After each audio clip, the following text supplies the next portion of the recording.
নমস্কাৰ বন্ধু বান্ধৱীসকল, অসমীয়া ৰান্ধনিশাল চেনেলটোলৈ আপোনালোকক পুনৰবাৰ আদৰণি জনাইছোঁ।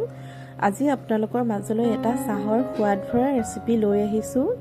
এই ৰেচিপিটো একদম সহজ, সকলোৱে জানে, তথাপিও মই এই ৰেচিপিটো আগবঢ়ালোঁ। আহকচোন তেন্তে মই এই ৰেচিপিটো কেনেকৈ বনাইছোঁ তাকে দেখুৱাওঁ। এয়া ৰেচিপিটো আৰম্ভ কৰিছোঁ।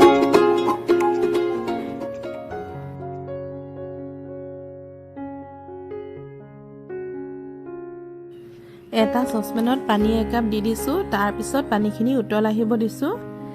এয়া আদা অলপ আৰু ইলাচি ৩-৪টামান একেলগতে খুন্দি লৈছোঁ। পানীখিনি উতল অহাৰ পাছত চাহপাত ২ চামুচমান দি দিছোঁ।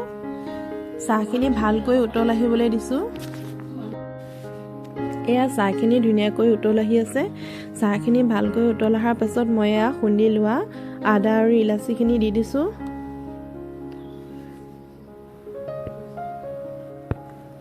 আদা আৰু ইলাচিখিনি দি লোৱাৰ পাছত এয়া পদিনা পাত কেইখিলামান এনেকৈ ছিঙি দি দিছোঁ।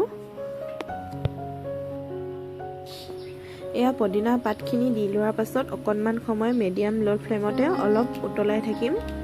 এনেকৈ উতল আহি থকাৰ পাছত এয়া মই ইয়াতে গাখীৰ একাপ দি দিম। এয়া গাখীৰ একাপ দি দিছোঁ। এই গাখীৰ কাপ দি লোৱাৰ পাছত মই অকণমান সময় কম জুইতে লৰাই থাকিম চাহখিনি। তাৰপিছত মই নিজৰ জোখ অনুসৰি এয়া চেনি দি দিছোঁ।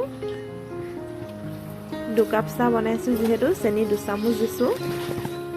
এয়া চেনিখিনি দি লোৱাৰ পিছত মই এনেকৈ মিডিয়াম জুইত এনেকৈ চাহখিনি লৰাই থাকিম।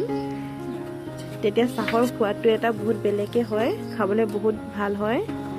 এয়া চাহ খাবৰ বাবে ৰেডি হৈ গ'ল। আৰু চাহৰ লগত খাবৰ বাবে মই এফালে এয়া তাৱা এখন পাতি লৈছোঁ। ইয়াত মই বনাম ব্ৰেড আমলেট। একেবাৰে চিম্পুলকৈ বনাম। আজি মই ফাৰ্ষ্ট টাইম বনাইছোঁ এইটো। এয়া মই কণী, পিঁয়াজ আৰু জলকীয়া ইয়াত দি লৈছিলোঁ, দি পিনি ফেটি লৈছিলোঁ। এয়া দি দিছোঁ। এইখিনি দি লোৱাৰ পিছত এয়া ব্ৰেডকেইখন এনেকৈ কণীখিনিত লুটিয়াই দিছোঁ। একেবাৰে মিডিয়াম ফ্লেমত থৈছোঁ, মিডিয়াম ল' ফ্লেমত থৈছোঁ, যাতে কণীখিনি জ্বলি নাযায়।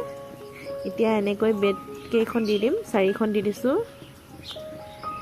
এনেকৈ ইলুটি কৰি দি দিছোঁ।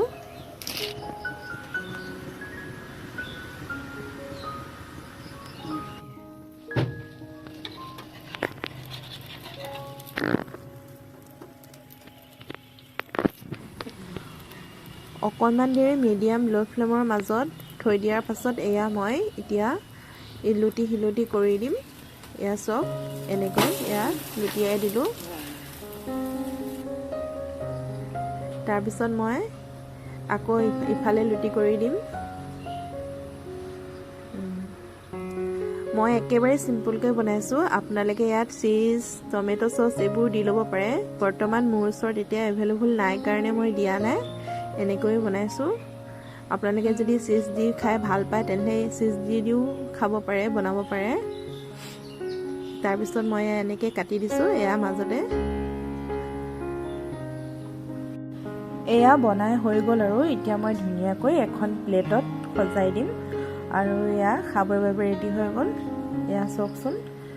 আৰু আপোনালোকৰ যদি মোৰ এই ৰেচিপি ভিডিঅ'টো ভাল লাগিলে তেন্তে মোৰ এই ভিডিঅ'টো লাইক কৰিব, শ্বেয়াৰ কৰিব, আৰু যদি মোৰ চেনেলটো ছাবস্ক্ৰাইব কৰা নাই তেন্তে ছাবস্ক্ৰাইব কৰি দিব। ধন্যবাদ।